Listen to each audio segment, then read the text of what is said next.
Good and you? Welcome back to New Hampshire Vintage. My name is Wyatt and this is part 2 on the 1976 Chevy Chevette. Now if you haven't seen part 1, we fished it out of a storage unit where it was sitting for about 8 years.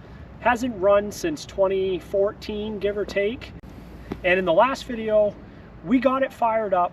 We got the water pump fixed and we did a few other little things I kind of forget. It's been a few weeks. I also appreciate all the comments you guys left, either calling me an idiot or just liking the video. I really appreciate all of them. I do read all of them. And you guys, the haters, almost got me. Just kidding. So today we have a radiator we got to put in. Clearly we were out driving it. And we did a whole bunch of other stuff to it. So just stay tuned for that. And at the end of this video, we go for a little drive and we see some kind of cool history, some of it a little darker, some of it just stuff maybe you didn't know about the local area here in central New Hampshire, like the old state school. So stay tuned for that and enjoy the video.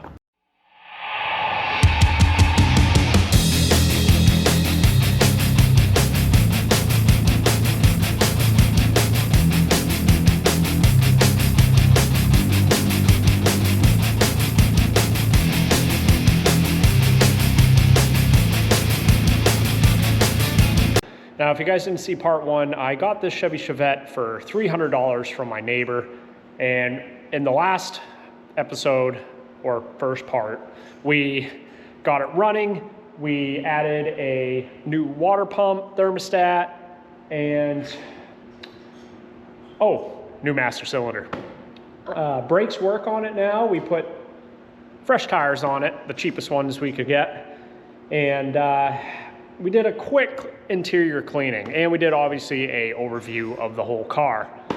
In this episode, or part 2, we are going to retrofit this aftermarket radiator that was supposed to fit this year's Chevette, but it is actually a little too big. I kind of have a quick setup here just to see what I'm gonna have to do. But we're gonna have to make our own brackets. We took the original ones off that were too tall. We need to lower it down. So we're gonna get that all situated, fill it up with coolant, get all that done.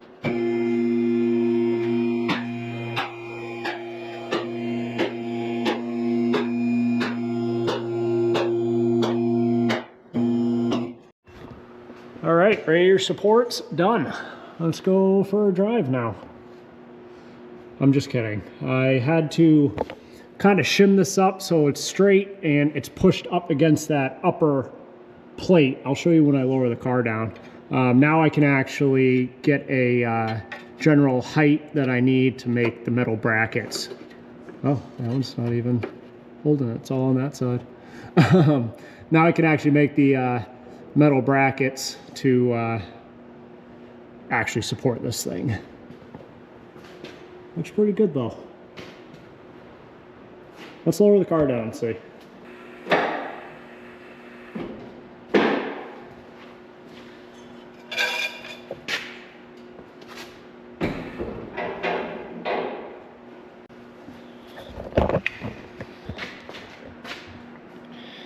So this radiator wasn't designed for this bracket in mind.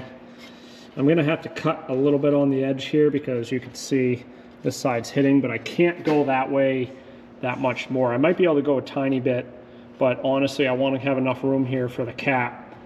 So I might be able to go a smidge more over. If not, I'll just cut this little piece out and clean it up so at least that kind of settles more into that nook. But the bottom is perfect and it's pretty much perfectly aligned. Might be a little over that way, so I can probably slide it over a tiny bit, but it has room for adjustment. What I'm thinking is these are the original mount holes. Thinking about making a bracket go this way and then this way, like an L, and then at the end of the L I think it needs to go up, so I'll have it go this way, and then up, and then we can bolt right to there. We can do it on both sides. I think that'd be the easiest way. Or we can even just make a bracket going right across. And then, nah, I'd probably want to just do an L and just do an L. But, yeah, it's not bad. And then we got hardware, and I got little rubber bushings to kind of give it a little bit of cushion. But that's pretty good height. I'm happy with that. And then when we put the shroud back in, it should cover up a lot of that kind of stuff. Oh, the glasses look retro, right?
You can't weld a lot.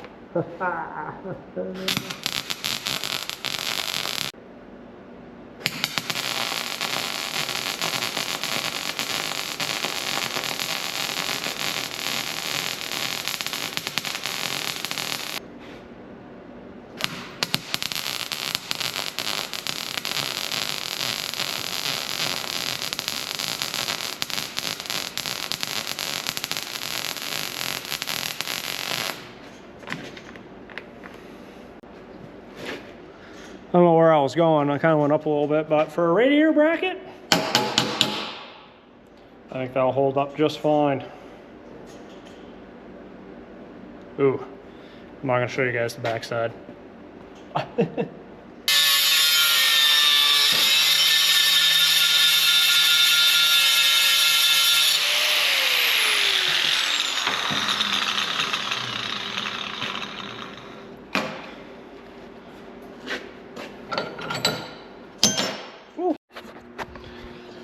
All right, brackets are in. Now I'm just gonna take that temporary wood out. That one's already fallen out. And lower this radiator down just a tiny bit, bolt it through, tighten everything up, and then hopefully that'll be down enough where it will clear. If everything fits okay, I'll leave it. If not, I'm gonna probably still have to cut this little corner. So let's get this thing bolted in and see what happens. There we go. I should put some spacers in between here. I don't have any, but for now it should be fine. I put some rubber here so when it does move a little bit, I haven't tightened these down yet, it gives it a little bit of cushion so it's not metal on metal. So now let's bring the car back down. Let's see how the top looks, secure that, and we'll fill it up with some coolant. Okay, we got the shroud on. We're all bolted nice and tight. I haven't put the top piece on to secure the top. I just want to leave it open so when I start this thing and I can look over and make sure there's no leaks. I put the fan back on, all the belts, all that stuff. Tighten down the hoses. So hopefully we're good to go and we have no leaks. Let's cross our fingers and toes.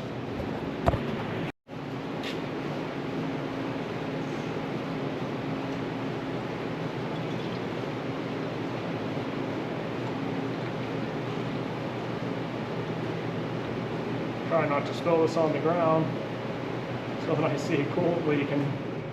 Oh, and I'm spilling it all. Oh God, I'm going everywhere. So she isn't running the best. She still needs a carb rebuild, but I want to start it up and see if there's any coolant leaks. I'll see if I can keep her running.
See, all right. We are gonna drain the transmission here. I already popped off, oh, I already have that loose. I already popped off the fill, so now we can see if we make more of a mess here. I like to fill it up with synchro mesh.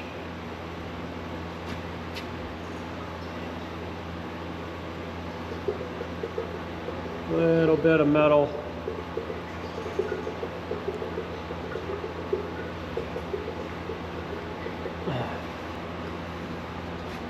Let that drain for a second. While I set up the bottle. So while that transmission is draining, I'm gonna see if we can pop this, which it's moving, which is good. And check our gear oil.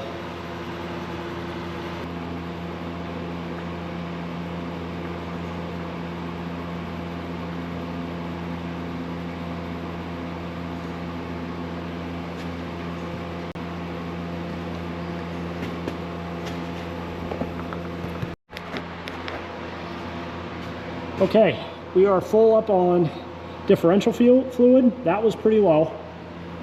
And we're also full on tranny fluid, and it is full of synchro mesh and then like 75 weight or whatever, gear oil, whatever I have laying around.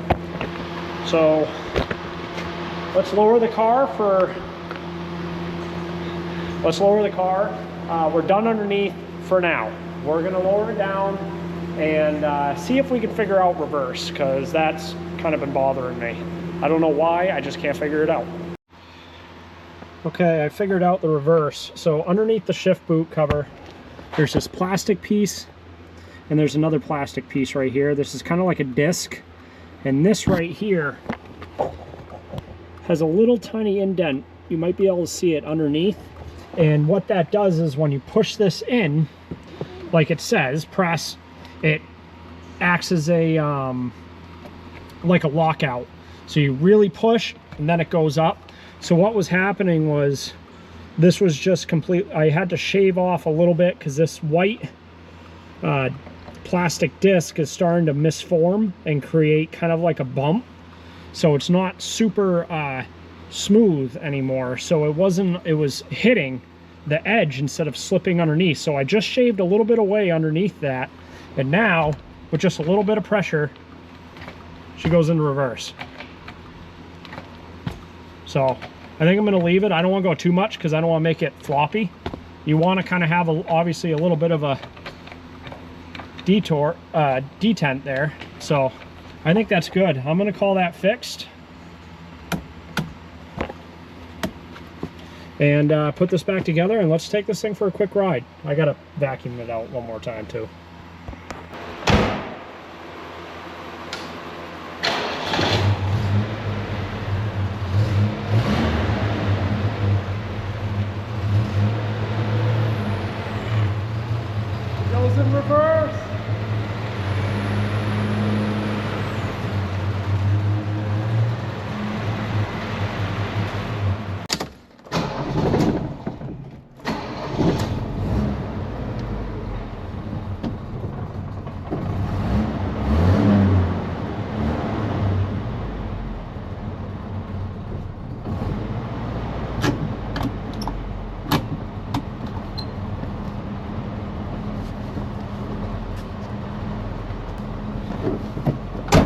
this could go good or this could go bad. We're not going far. I'm not registered, so we're only gonna go probably just around the house and maybe slightly down the road, but we're just gonna try her out, see how she does.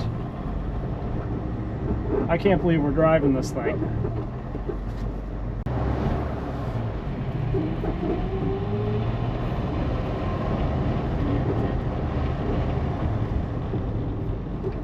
It stops, but not super well.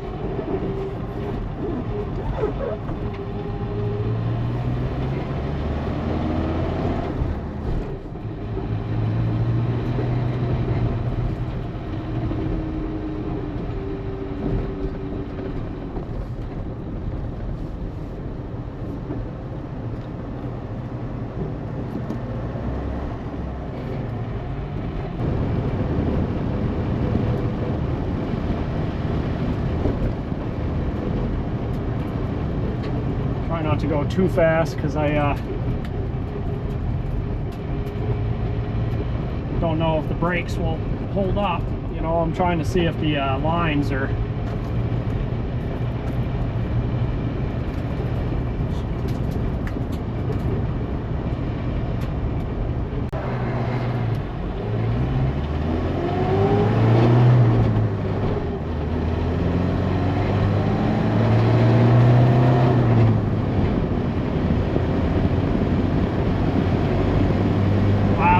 gutless.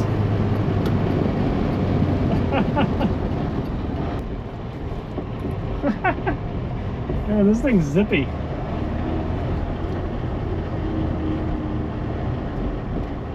All right, let's get her back to the shop and let's give her a pressure wash.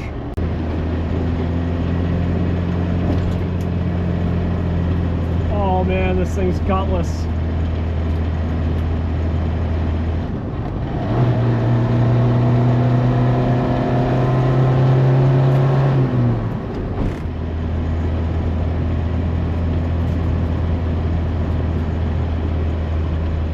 This thing is really gutless.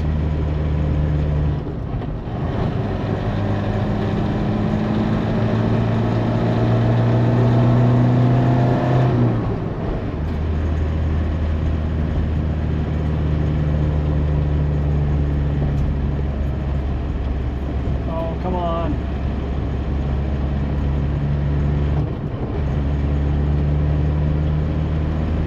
There you go.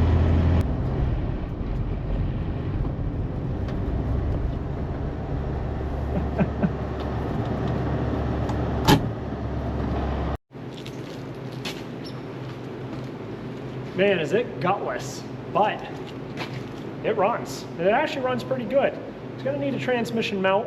You can hear that kind of flopping around, and still gonna need a little bit of a tune-up. It's definitely slow. I think I just gotta get used to that, but it's definitely deserving of a much needed hot bath. So let's give this thing a pressure wash and see the shiny paint underneath.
Wow, we got a lot done today.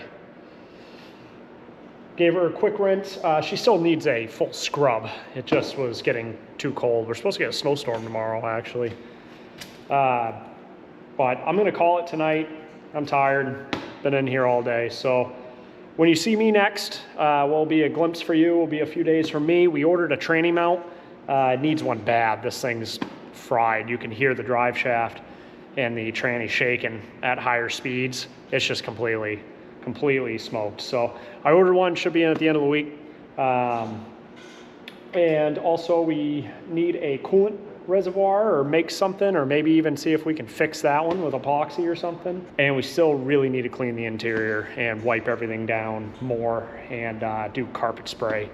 I put a little bowl schnot in there just so it's not just overwhelming of mouse.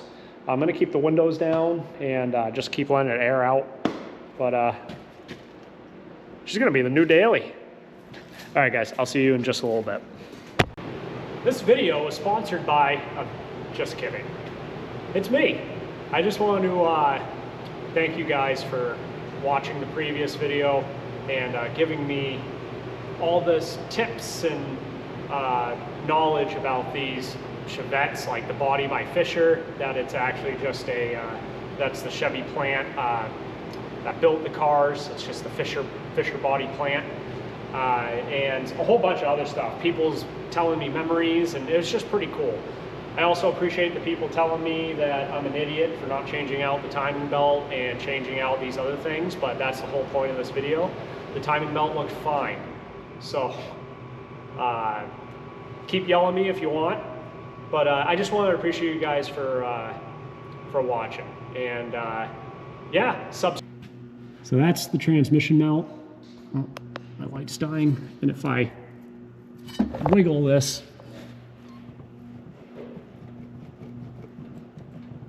I don't know if you can see that all right, but this whole thing moves up and down.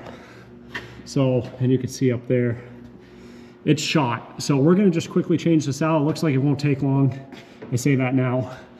And then we'll take it for a quick drive. I'm also gonna quickly change that thermostat housing out too. We're just getting the proper hardware, and we should be good to go. There's another view of underneath.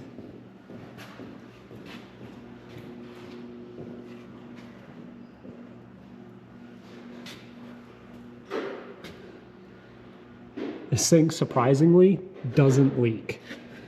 We do need to change that rear seal out eventually. You can see they're starting to weep too.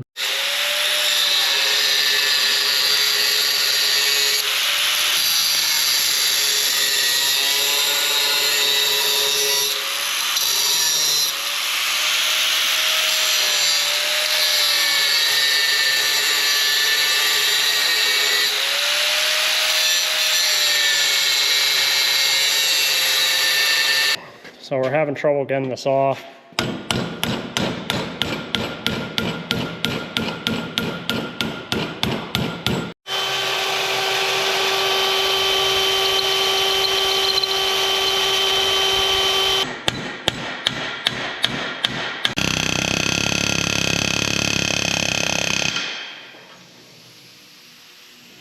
Oh, not the blaster.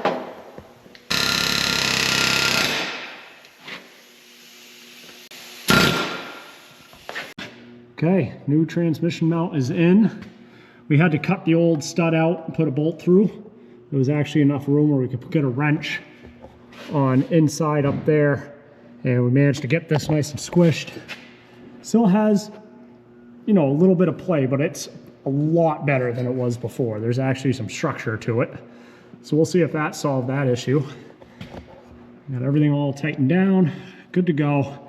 So now we got to do that thermostat, and we have that reservoir that's leaking. I think it's cracked on the bottom. So we're just gonna take a look at that real quick. I'm not so concerned about the reservoir. We could always make something work, but if it's gonna continue to drip like that, that's gonna be, because I think this reservoir, the way it's set up, the radiator and stuff will push coolant into the reservoir or pull it back in as the system pressurizes and depressurizes. But we're going to put the car down now. We're good with underneath and see what's going on with all that stuff. See if that takes us 3 hours. Yeah. Oh, yeah. That took us 3 hours and the majority of it was just getting that old mount off and getting the stud off.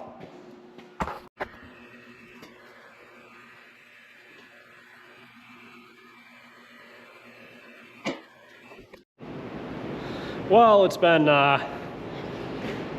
about a week and a half, 2 weeks. Tired. We just had a baby boy, and he's happy, healthy, and sleeping right now. So I actually have a few hours to keep working on the Chevette. So I don't even remember where we were. So I'm sorry if this video is a little scrambled up. That's just how we roll. But what I gotta do is a coolant flush. I should have done that when we put the new radiator in, but nonetheless, here we are. So let's get to working on that. I'm also gonna put a 192 thermostat back in, just because that was factory and the other one got kind of gummed up. So let's get this flush going. Yeah, let's get it on the lift. Oh, I also got a workbench. My brother got me this for my birthday. So we don't have to use our old workbench anymore. And yeah, just a cheapy, I don't know where he got it, Amazon or Lowe's or something, but it works good. And you can plug it in, plug some stuff in, which is pretty neat. I can charge my GoPro or whatnot. We also got our new air filter. This is a new old stock. Look at this box.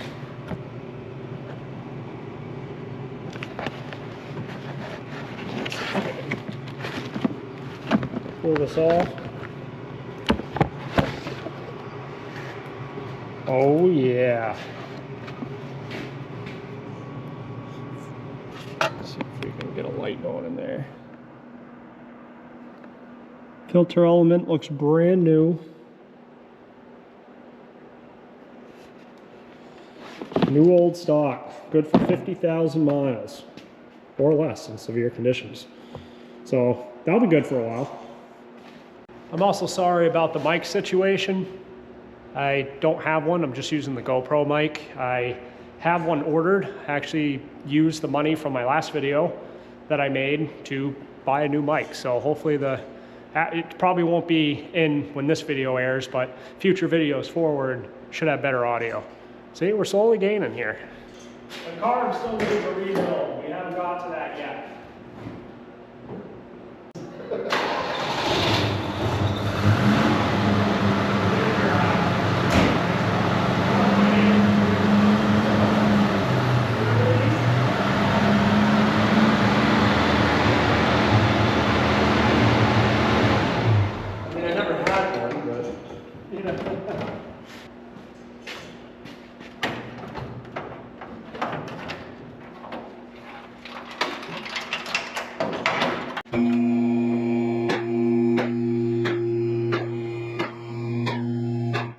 So I'm just gonna pull the lower radiator hose. There is a drain as well, but that's gonna take 10 years. So we'll pull this guy out. I am gonna take this radiator, you can see all the rust. I'm gonna take this radiator back out, and unfortunately I have to flush it. Like I said, me being dumb, and that's all right. It just makes a little more work for myself, but we'll get it all cleaned out. So I'm just gonna loosen this guy up. Let the coolant drip all over me, and get a pan and drain this out.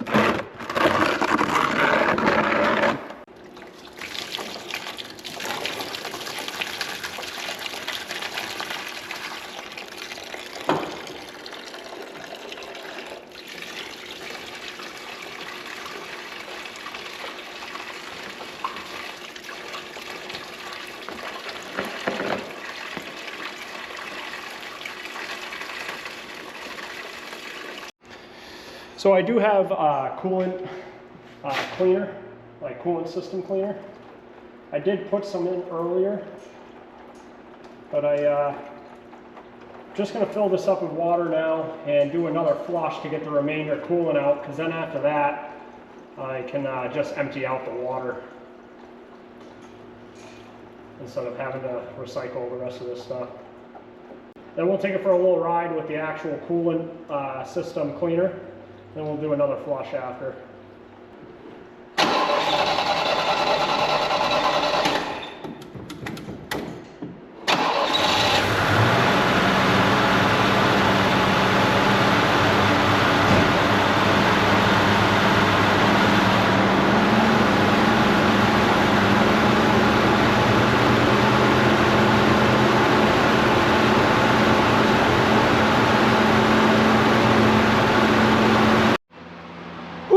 Okay, well, we did 6 flushes of coolant, and now I am 96% sure the rest of this is pretty much just water in the system. I refilled it back up, but I can get it off the lift and get it around the corner of the shop, and we can put a garden hose to it and see if we can keep flushing it out now that I got all the coolant out.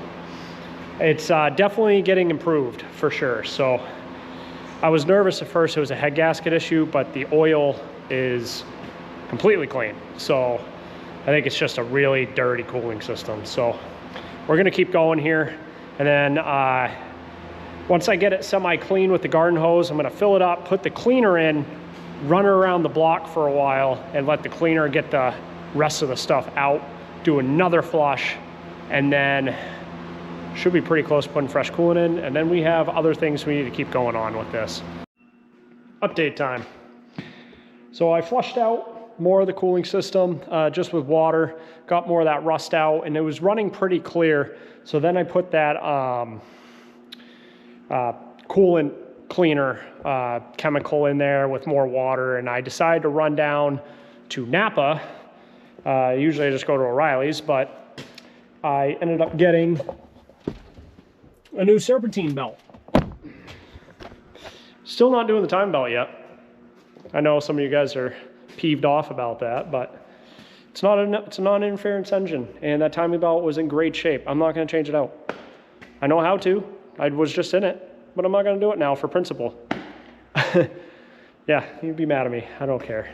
Anyways, while I was letting that cool down, I've been kind of doing little tiny things that I didn't think was worth filming. Like I got that blinker fixed. It was just the bulb was loose. And I still got to throw the new set of headlights in. These ones, the low beams work, but the high beams doesn't on that side. So I got a pair for 30 bucks, brand new. So I'm just gonna swap those out. But I was vacuuming out back here, and I pulled all the bumper jack. I don't need that. It's just making extra rattling sounds. But this spare, I ordered, let me rewind here. On Amazon, it was, or not Amazon, sorry, eBay, it was like 30 bucks for these poverty caps. And I was like, oh, that would look good, you know, just kind of cleaning up the steelies. Well, me being dumb, I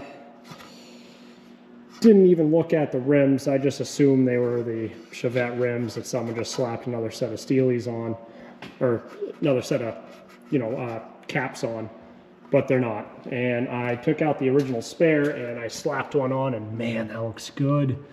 But I need to find a set of Chevette rims. But if I'm gonna go with that, I might just find down the road just a better rim, like a set of mags or something, to kind of give it more of a muscle-y look. I don't know. Either way, it's staying with the black steelies. That's what I'm trying to get to. It's not a big deal. So I'm going to throw in these headlights, run down to the parts store. We have a few more things we got to do. We have to do, I decided to warranty a set of shocks. Ball joints are on order, but I'm not going to do those probably this video. And carb rebuild. We gotta do a carb rebuild. So the gas tank is fine. There's no, well, from what I can tell by the fuel filter, there's no rust coming up through, but the fuel gauge does not work. And by means not work, it goes over full and it pegs, which looking up on forums means it's a ground issue, allegedly. Now I will just show you here. underneath the car. I cleaned up the, I snipped the old ground, which you can see behind. I just left it. I cleaned up that bracket. I put a new ground wire where I can access without lowering the tank, and that seemed to fix it a little bit, but it's still acting up. So the next ground that we need to clean up is in the sending unit itself. So we need to drop the tank, take the sending unit out, clean up that ground, put it back in. I wish it was working, because this whole system's working great, but yeah. And no, we're not putting a new tank in. It doesn't need it, unless if we really dive in there and see. But at the moment, it's not leaking, and the fuel filter, besides just still having a little bit of cruddy gas, which is clearing out, it's super clean. So we still gotta do the interior, but that's later. All right, let's raise this car up.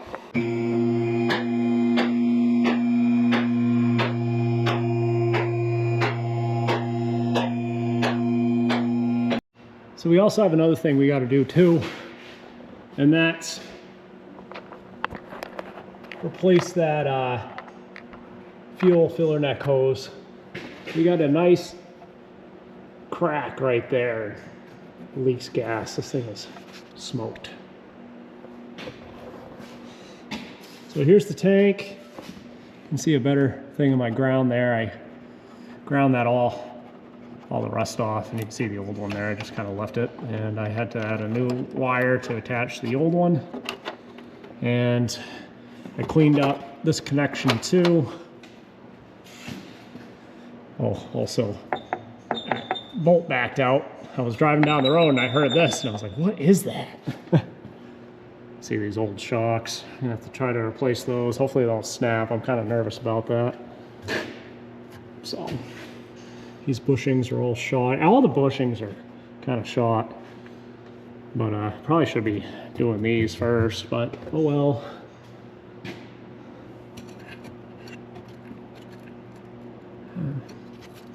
It's still fine. Definitely a little bit of play in that rear axle.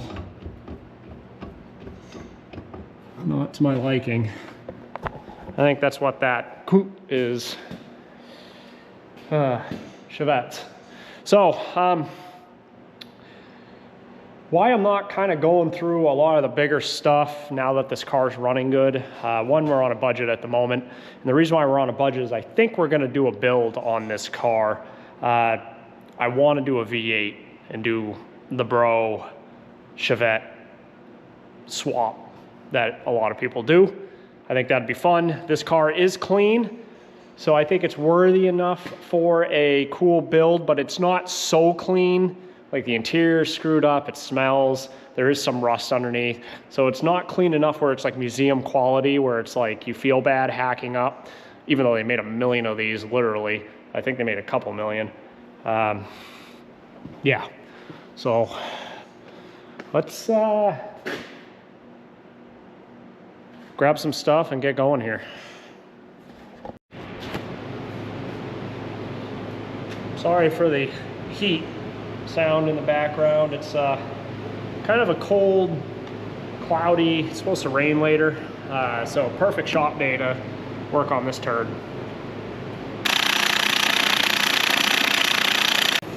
Oh, the DeWalt didn't have enough power.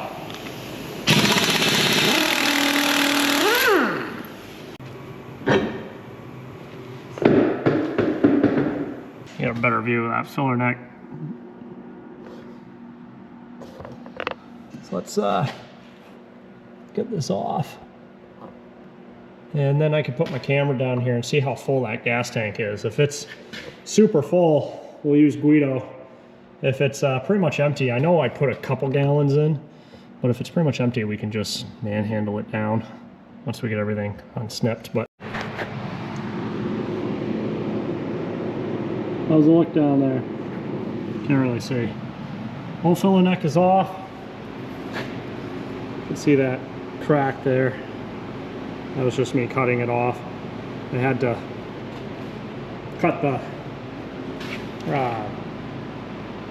hose clamps with like tin snips. Obviously I don't want to put a grinder or anything in there, but let's get my camera and see what it looks like, see how full it is. Tank's almost pretty full actually. That's a shame, but I mean, look at how clean it is. That looks great. There's nothing wrong with this tank. And it looks a lot better on, like, not showing through the GoPro, like if you actually can see, but it is clean. Gas doesn't look terrible either. It's very surprising, actually. This tank might have been replaced at some point, or it was just well taken care of. But that just goes to show you, as bad as it looks on the outside, as long as there's no like huge rust holes, or if it's just been like undercoated and it looks kind of, but look inside the tank before you order a brand new one, because they can go, they're pretty expensive. But yeah, this one's in good shape. We're gonna run it, but we do need to still drop it, so to see if we can fix that ground. But that gives me hope. Another thing we could probably try to do is siphon it, but I gotta run to the store and grab a siphon. But that would actually probably work as well. Siphon it into, the gas looks great, so we can siphon it into 5-gallon buckets and then pour it right back in when we're done. I'll probably do that. So let me run to the store and see if we can get all that stuff.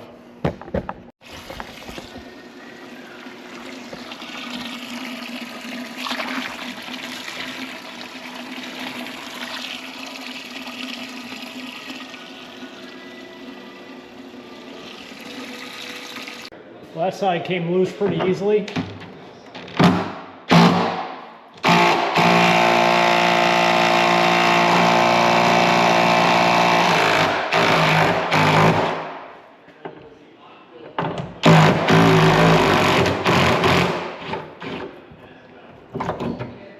Wow. I'm surprised those came loose. All right.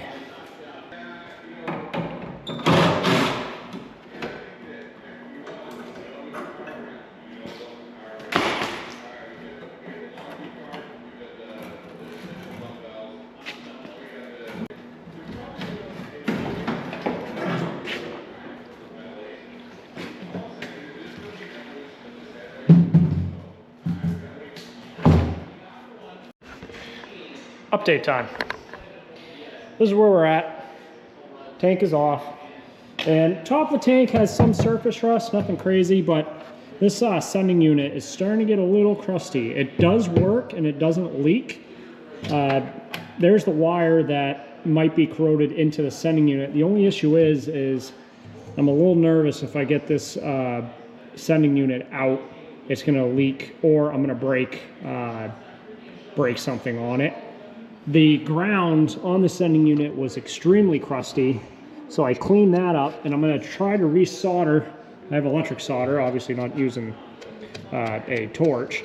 I'm going to resolder a new ground line and see if that fixes it. If it doesn't, then we know we have to get into the sending unit, and this is going to be our problem. On the other side of the sending unit, where this guy kind of attaches, that can corrode and not allow a good continuity. But we're gonna first try this, and since it's empty, it's 2 seconds to lift it up and down, and I can at least turn the car on, and if it reads empty, we know we're going good, because this is obviously empty. So I'm gonna do the easy stuff first, and then try again. I've been battling this thing. I got stuff everywhere. Looks like a bomb went off, but I fixed it. So let me show you what I did. So if you do have a 76 Chevette, I'm sure it probably works on all model Chevettes, and your gas tank is pinned, then this is what you need to do. So I'm actually just, this battery's not connected to anything. I'm actually just using it to hold it up. So right now the float is all the way down, which would signify obviously no gas in the tank, and so the gauge should say tank is empty. So tank is showing empty. I'm just going to take my brass punches here and I'm going to lift this guy up enough where maybe that'll show around half a tank. Let's see if the gauge moves. Yep. Awesome. We're back to being fixed. Let me take this off here. So inside here, this this is a little like clip to run the power, and on the inside underneath, it's kind of hard to see. You can see I kind of made a little makeshift lock washer. The other one, taking the old one off, broke, so you got to be very gentle. But underneath that, there's a little isolator. See that? And then the wire connects to the isolator, obviously to the pin. That was dirty, so I cleaned the square part of that wire there, got all the corrosion off, and now it's working perfect. I just have a makeshift ground to the frame, but that was the issue.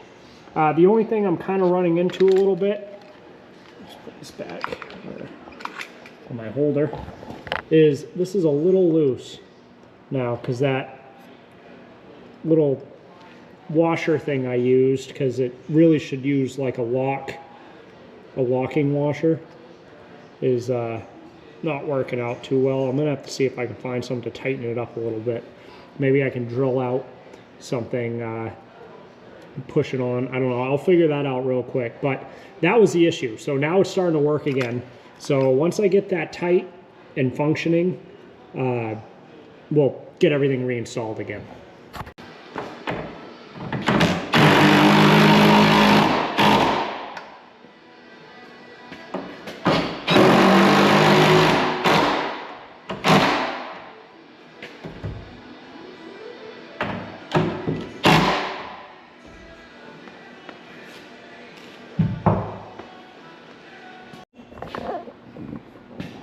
Okay, I just reinstalled the whole gas tank, got all the lines hooked up, and this is what the outcome looks like.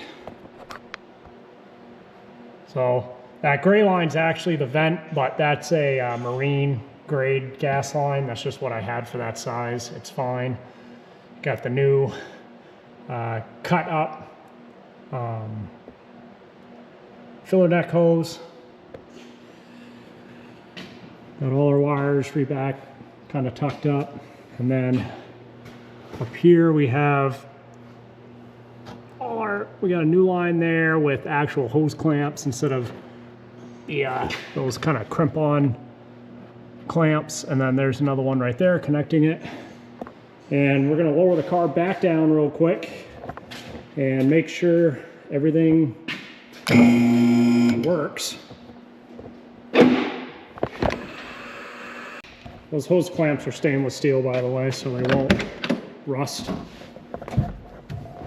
So hopefully that gauge doesn't go all the way up. And we're showing empty. Beautiful. All right, let's throw in that gas that we took out, those 2 bucketfuls. It's about maybe 7 gallons, 8 gallons. And we'll throw it back in the tank and see if that gauge rises at all. I'm lazy. Also just gonna look to see if there's any leaks.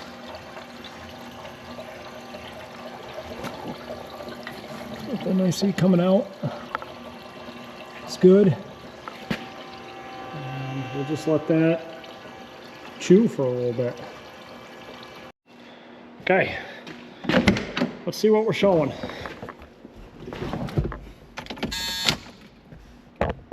Okay, we're almost at half. Man, that's a lot better. So glad we got that fixed. Just a little bit of corrosion. So there's actually a YouTube channel I want to shout out, because if it wasn't for them, I wouldn't have found out that problem. And I'll show it right now. So it's Chevettes of the Canadian North, and they have a perfect video,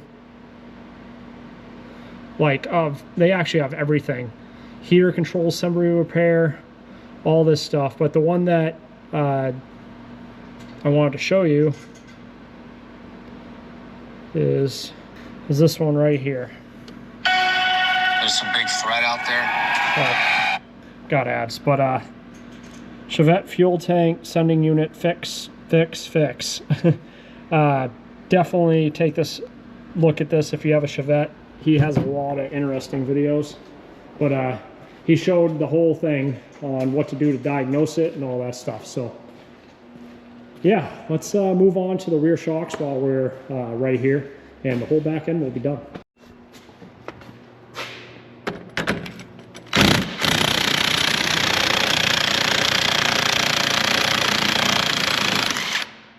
I'm really surprised those didn't snap off. Sometimes just hitting it with an impact just gets them. Blown. Definitely a little bit blown too. Okay, let's get the tops off. The shocks themselves are probably fine. It's just the bushings are shot, and instead of just buying a set of bushings, just throw a new shock in. Hopefully it's the right one. Okay, underneath our floor here is our prop stick.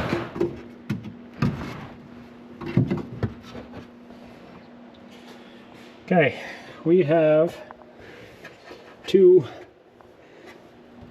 bolts up there, or 2 nuts, and then get those off. And we should have this all set. Don't know what size those ones are. They're probably, yep, they're a little bit smaller. Grab my comically long pry bar here. Let's see if I can. Oh yeah.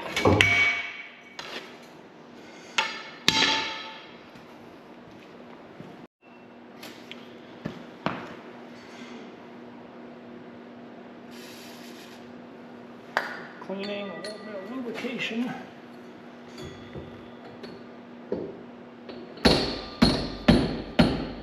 Come on.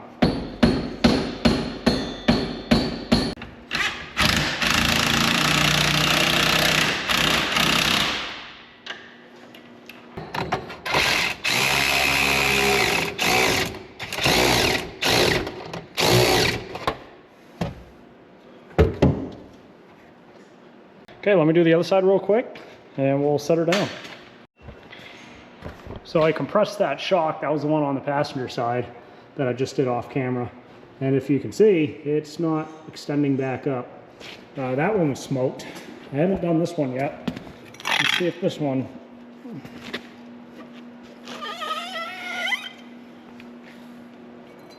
Yep, that one was smoked too.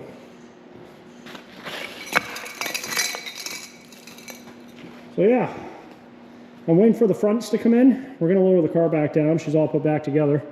The fronts are the AC Delcos. They still haven't showed up yet, I think Monday.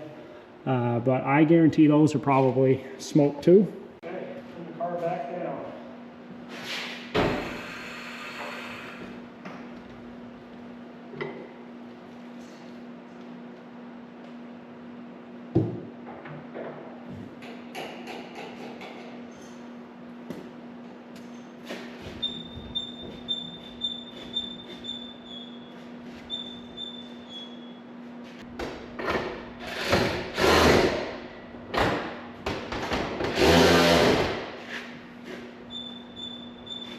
All right, I'm gonna call it for tonight.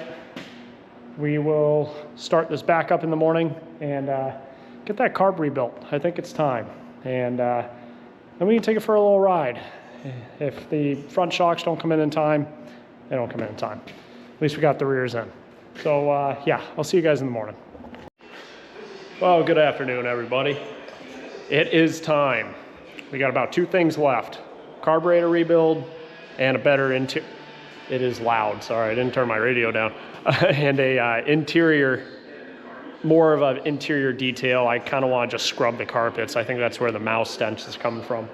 So let's get this carburetor off and do what I really didn't want to do, because these mono jets are a little tricky. I So yeah, let's just get it off, get it on the bench, and dive in. Now real quick, this carb does run good. Especially when the car is warm, but I feel there's no accelerator pump, because if the car sits for a while, it takes forever to start it. You gotta do a million pumps. So we'll find out if that plunger is fried, but otherwise it runs really good. So I really don't want to I don't want to do a full rebuild on it if it doesn't need it. I'd rather just try to replace that accelerator pump and just make sure inside is just clean. So let me get two hands going here.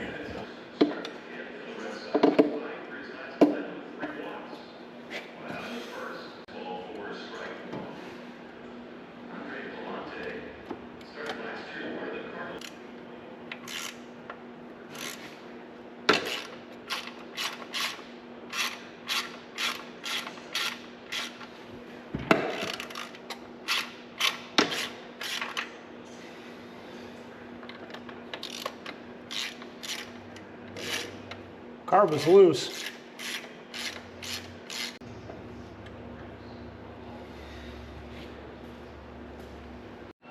So I'm starting to dive in here and slowly taking things apart, taking photos. I'm not really recording a lot of it because I kind of want to pay attention here. I've never taken apart one of these before, but I've noticed that was just loosely on there. So that was an air leak, or a vacuum leak. So we'll replace that guy. And I think I am going to probably change out a few things on here. I might not do a full dive into it, but I definitely want to change out like the accelerator pump. I'll check all the passages up here, make sure they're clean. I mean, the car was running really good, besides just not having really a working accelerator pump. So also, I don't know what this guy is. I think it's probably just like a like an evap kind of thing, or like emissions, but we'll leave it. But you can see all these hoses are dry rotted. There's a couple of them here attached to the carb, so I might just replace those. Like I said, this engine might be coming out within the next year or so, so yeah, we're still unsure about that. This might become a bigger project, but I'm going to keep diving into this. If I find anything funky or anything like that, I'll show you guys. If not, when you see me next, this thing will be completely rebuilt, hopefully.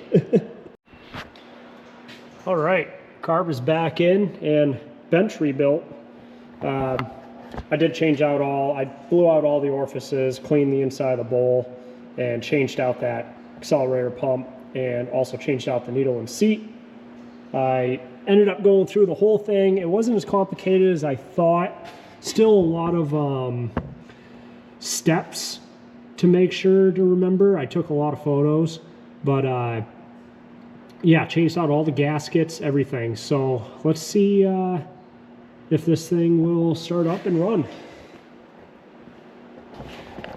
Hopefully I did it the correct way. We'll find out. Okay, I adjusted the needle a little bit. It should be going good now. I did fill the bowl up with a little bit of gas just to help it out. So let's try it now.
gonna call that a win.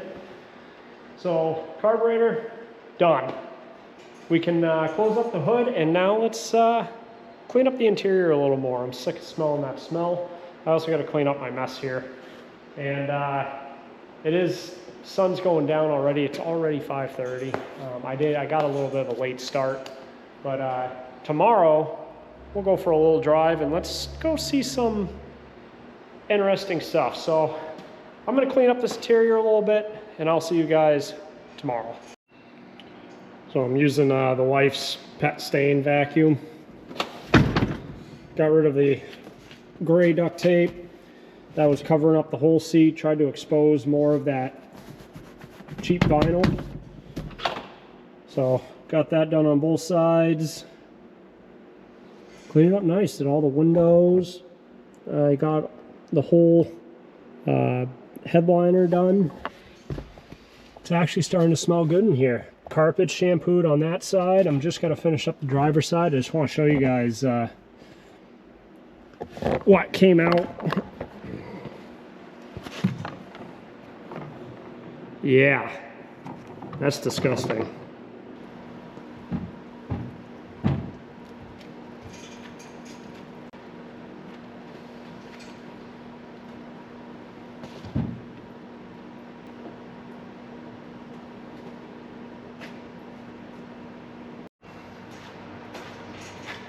I just got myself soaked.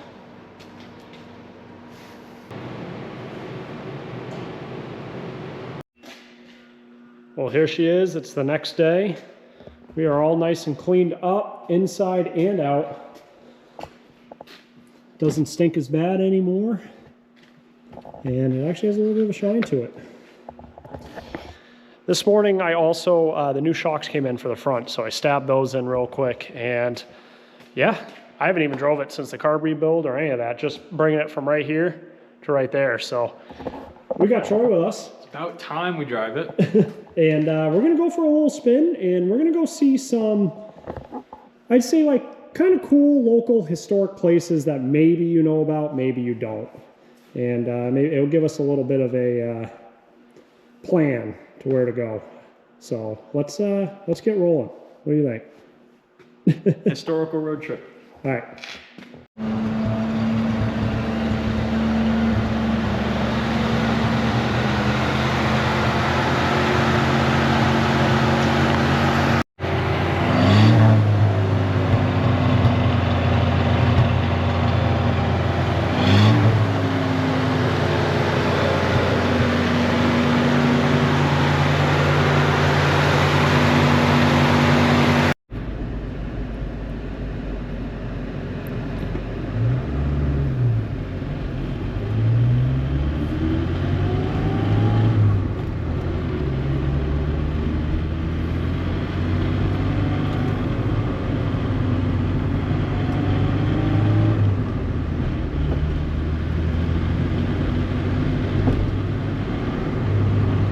Going pretty good.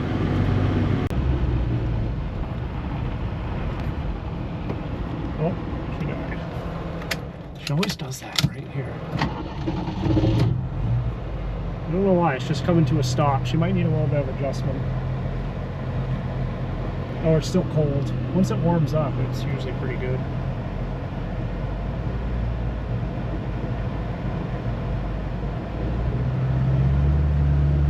Oh, she's definitely taking off.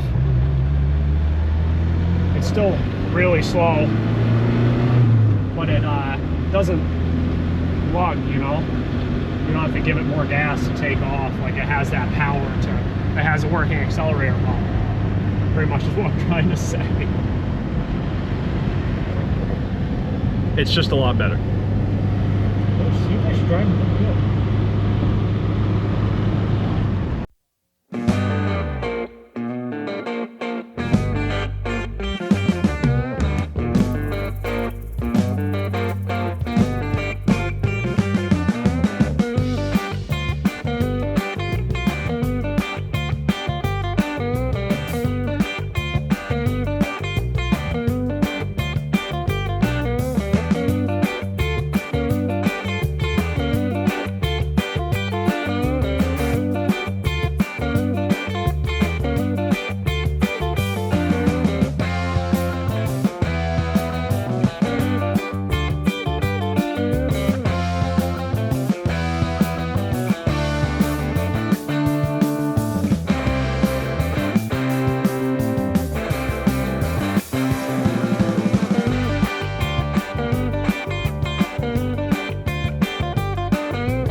So we're here at the Laconia State School. We're at the, where would we say, Troy? We're at the outer buildings. Yeah, the outbuildings. And we are going to drive in and go see the interior. But Troy, go ahead and tell us a little bit about the state school here. So the New Hampshire State School opened in 1901. It was something along the lines of the New Hampshire School for the Feeble-Minded. Basically, children and adults with special needs. Yeah, special needs, you know, certain disabilities and whatnot would come here. And there's been known of a lot of atrocities gone here, a lot of poor conditions. They were treated a lot like inmates and stuff, and it got a pretty bad rep from the state, and it was known as a troubled school, let's just say. It closed in 1991 and to this day is still abandoned. So it's a big complex here. We'll drive through and I'll show you the countless buildings. We're just starting on the outskirts here, which we're not entirely sure what this building was. Maybe it's kind of more, might be more of like where the warden or officers building was. There's a bunch of but them. There's a lot. You can see the one in the back there. You can see there's one here and there's one way in the back. There's a bunch. I'm talking probably 7 to 9 buildings out there. You go up this road, there's more buildings up there too. I mean, there's just a lot. The rec center was out there, and you could see there's old maintenance sheds, stuff like that. And then also way down there is where they actually grew their own crops.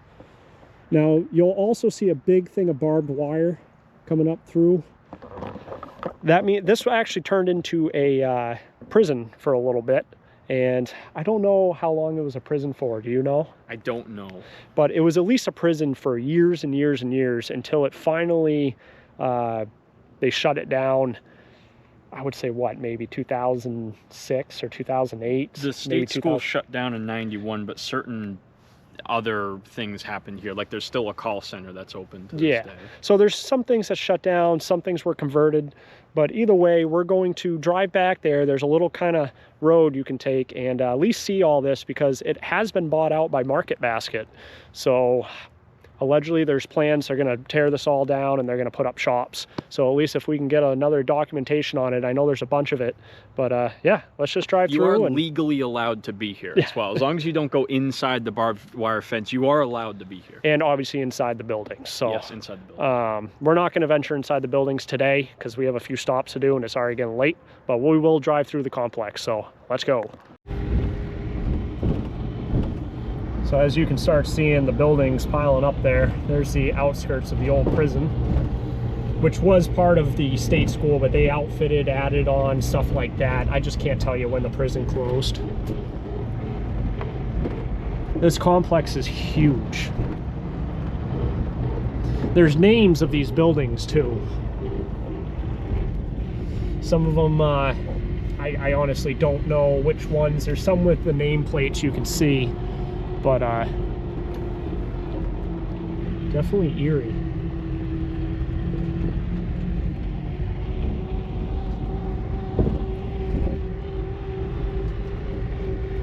There's a spot you can get in.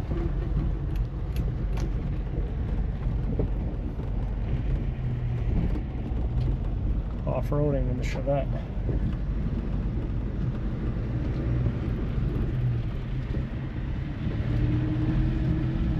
Nothing's been maintained in the 30 years it's been closed.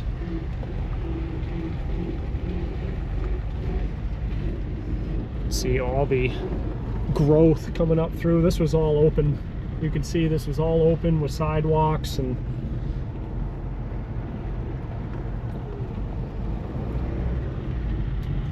so there's 3 buildings just right here. There's a 4th right around the corner. Now this place had its own power plant too. It was literally a little self-sustaining like mini city in a way. You can see actually the stack out there from the power plant. There's some of the old state school, but that was more turned prison out there. But see another building right there.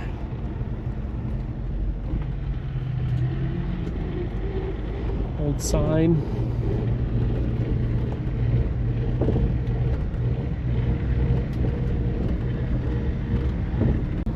So you could see that facility out there through the woods. That looked a lot newer. So like I said, a lot of this wasn't built. It was built periodically. You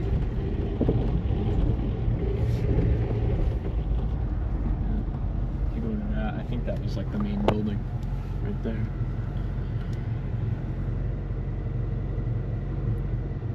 That the one with the chimneys out there, that was probably the original. Looks and like then they added upon it. This could have been like a rec center, cafeteria type setup. Yeah, it says staff dining room right there. There's a sign. But also they could have converted it too with the prison. Door open there. There's the power plant. Yeah, we can go down there. A few other.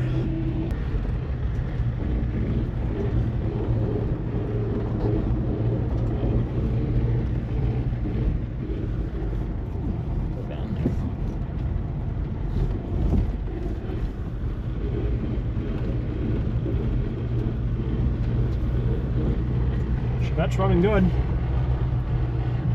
Yeah, no temperature, nothing. Nope.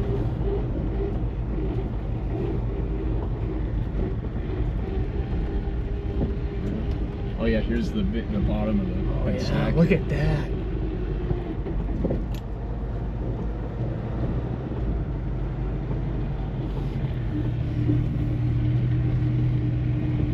Carpenter shop. Old trailer.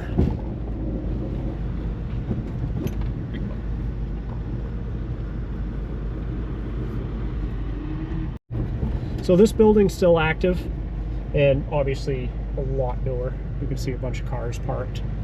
This actually is a dispatch, I believe, for the fire, police, stuff like that. A few other things.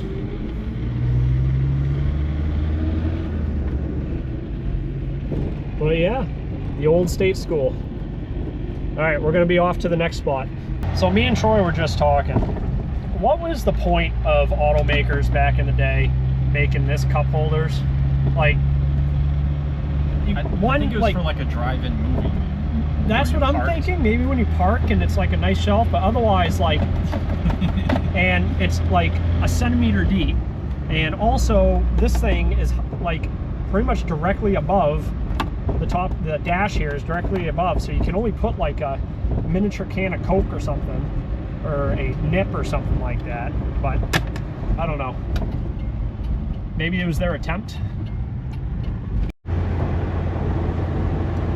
So Troy's showing me the difference between 10% throttle, 100% throttle, 10% throttle, 100% throttle. And we're going downhill. Oh, yeah, we are.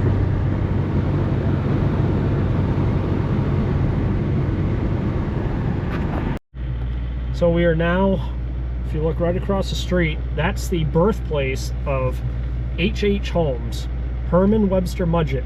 He was born May 7th, 1896 in that house.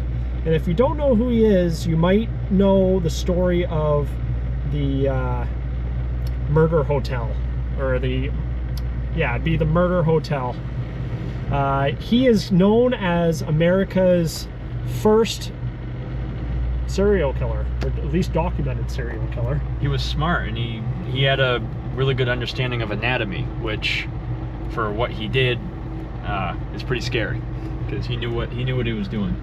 So in Chicago, it was called the Murder Castle by people, and it was a little like hotel that had secret pathways and booby traps and stuff like that, where he would take his victims and then kill them. And yeah, so a little bit of dark history, but kind of cool history. I'm kind of into that type of stuff, and that's his birthplace right there. I think he lived there till he was, what, like 9? Something like that. Yeah, and then they moved, but that's the house right there. And what's crazy about him being from here is we actually know someone that's a direct descendant of him, some kind of distant family member, but... And he couldn't have been the nicest guy. Yeah.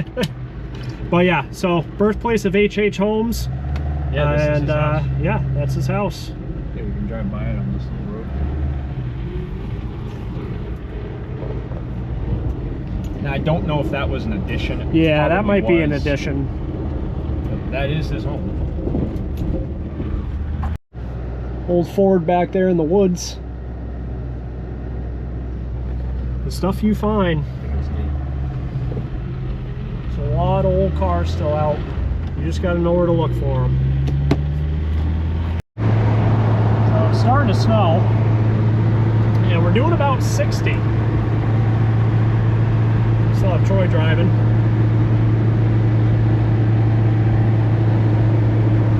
I wouldn't want to make an evasive maneuver right now, and it's a little loud in here, but it does it. We're going.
Well, the Chevette made it back home, and that was a fun little drive.